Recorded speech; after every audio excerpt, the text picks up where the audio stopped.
పిల్లలు వరుసగా 20 రోజులు స్కూలుకి వెళ్ళకపోతే ఆహ్, వాళ్ళ తండ్రిదండ్రులను జైలు శిక్ష వేస్తారు సౌదీ అరేబియాలో.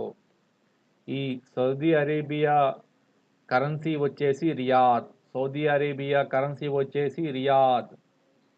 సో, మళ్ళీ క్వెషన్ రిపీట్ చేస్తున్నాను. ఇటీవల ఏ దేశము పిల్లలు వరుసగా 20 రోజులు స్కూలుకి వెళ్ళకపోతే వాళ్ళ తల్లిదండ్రులను జైలులో వేస్తారు.